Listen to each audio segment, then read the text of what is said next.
Back here on Sports Talk Chicago. Before we finish up today, we have a caller on the line. He's been waiting patiently. We're going to bring him on right now. It's Matt from Tinley Park. Matt, how are you, man? I'm good, John. I appreciate you having me on. Of course. So, what do you want to talk about here? Why are you calling? I guess you could say that your view of the Bears' handling of Mitch Trubisky, that's the reason I'm calling. Okay. What's your issue with it? I want to hear it. I don't personally understand how you could go about saying that we have to trust the potential. We have to trust the potential when we've seen for 3 and now 4 years, the potential is just not reachable. It's not attainable. Not with this coaching staff, not with this, set of skilled players around him, not with anything. He's not going to reach it. I personally think the trashing of Nick Foles, who we both can agree, not good, not a good quarterback, is probably at his, peak potential better than Mitch Trubisky is right now. Really? I would think so. I mean, the one thing Mitch has going for him is the mobility. Foles, not agile. Wait a minute. Nobody's gonna. Wait a minute, though. Do you remember what happened to Nick Foles last year? Refresh my memory. What happened last year in Jacksonville with Nick Foles? He got hurt. But then he came back and he got benched for Gardner Minshew. Yeah, I mean, you could take that however you want, but he was in a brand new offensive scheme that he honestly has not had success with playing in it over his career. I would argue that it wasn't a good situation from the jump. So what about here then? Why does this situation, in your opinion, favor Foles over Trubisky? Well, I think Foles fits this system. I think Trubisky, Nagy wants that perfect pocket passer. He wants that guy who could sit back in that pocket, step up in the pocket, and make those throws. That's what he had in Kansas City. That's what he had in Philadelphia those years back. And, he knows Foles. That's, Foles, for all his faults, he could do that. He could be that pocket passer with a clean pocket and all that. Trubisky is more of that get out of the pocket, move around a little bit. I mean, unfortunately, he's not that, accurate of a passer where he can't be that deep ball. So I don't think he ever fit Nagy's system really. I think Nagy trusted Foles and what he had known previously in both Philadelphia and Kansas City. But if Trubisky doesn't fit the system and Foles does better, why does that have to be an indictment on Trubisky? Could that be an indictment on Matt Nagy? Is his system not good enough? Well, I think you can make that argument, but I also think it has to be partly on Trubisky for not being able to adapt. Most good quarterbacks are not going to have one offensive scheme that they play in throughout a career. Personally, I think that Mitch Trubisky and his inability to get his mechanics right, which I think you could also point back at on coaching, but I feel like also, as much as it is coaching, it's also got to be, you got to improve yourself as a player. So, the mechanics just never got right. He was never accurate, which is unfortunate. You know, it's a quarterback-driven league. We can agree on that, Matt. Yes. So why is it that Mitch has to conform to Nagy? I mean, Lamar Jackson, great example. Harbaugh conformed to him. He made the offense revolve around him. It worked. 10 years ago, that wouldn't have happened.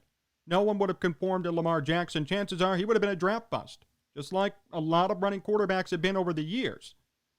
Why do we have to blame this fully on Mitch? You know what I'm saying?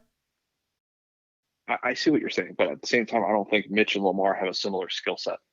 Sure. Lamar is more of that, RG3 type of mode where he can run for 1,000, but he can also throw for 4,000. He's one of those guys. And if Mitch can move, I think we could both agree on that, and we've seen that over the years. But at some point you have to try. And I think that's what they tried to do last year. They tried to conform him into that pocket passer. It just didn't work. Why it didn't work, I don't know. But at some point, you have to play to the strengths. And I feel like of either the system or the player, you can't do one or the other. I think ultimately, like, you have all these different skill position players that fit this particular scheme. Whether it be Allen Robinson, Anthony Miller, Jimmy Graham, these guys that fit this particular scheme. At some point, you have to try and conform it to, either get the quarterback to fall in line or completely blow up the offense. Okay, so basic point here. Let's not talk about scheme. Let's not talk about any of that stuff. We'll talk about both quarterbacks' skill sets, what they bring to the table, their ages, and what they could do moving forward. Who's the better quarterback to you? Are you talking right now? Right now. I don't think either one of them has a clear edge. Really? Honestly. You don't think I Mitch really is don't. a bit better? I mean, if you take into account how bad the offensive line has been because of injury, I mean, maybe you give Mitch an advantage just because of his ability to extend plays. But, I mean, what you saw on Sunday night against the Packers, it was just brutal. I mean, he basically, if you want to look at what had the similarities between him and Foles right there, he took that, 3 or 4 yard sack, I guess you could say, by running out of bounds instead of throwing the ball away. The only difference there is Foles would have taken it in the pocket and Trubisky took it out of bounds. That's the only difference right there. It's the same exact end result. Nothing changes. There's still the bad decision making. There's still inaccuracy. It's unfortunately, John, we don't have a quarterback solution here. And just to make sure, you called originally because you said I was wrong about Mitch Trubisky. Why am I wrong in defending Mitch Trubisky? I want to hear your logic on this and your take. Well, you seem to rely on that 2018 season, that first season with Matt Nagy and his second season starting. You seem to rely on that as his, how do I put this? His potential, how high he can go, how good he can be. He was 16th that year in quarterback rating. You know what he was in 2017, 2019, and this year? What? 31st, 29th, 28th. Which one is the anomaly? Which one is the pattern? Okay, I could say, though, Nick Foles is not up there either in that list. Yeah, I would agree. You'd be right. I think he's neck and neck with Mitch this year. But after 2018, I think we can both say that the scheme changed. For some reason, I don't know what it was, it seemed like Nagy and Trubisky didn't click as much, or Nagy didn't call as many plays to favor Trubisky. So, of course, he got worse. I think in the right system, he still has the potential to be a good quarterback. And he's young now. He's still young. I think he could still grow. That's just me.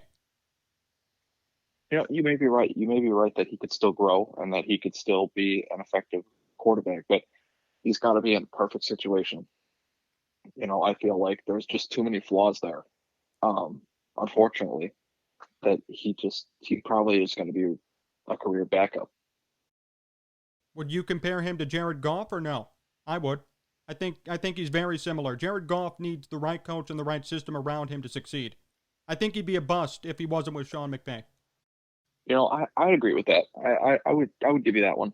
I think that, you saw what Jared Goff was that first year with Jeff Fisher, and Jared Goff was not good. He was arguably one of the worst rookie performances that we've ever seen out of a rookie quarterback. But I think that all speaks to the wonders of Sean McVay and how Sean McVay was able to.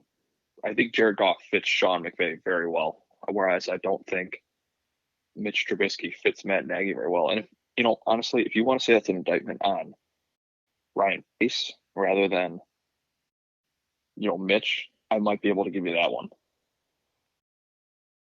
But you won't give me Trubisky is better than Foles, just to make sure. I don't think so. I don't think so, John. All right.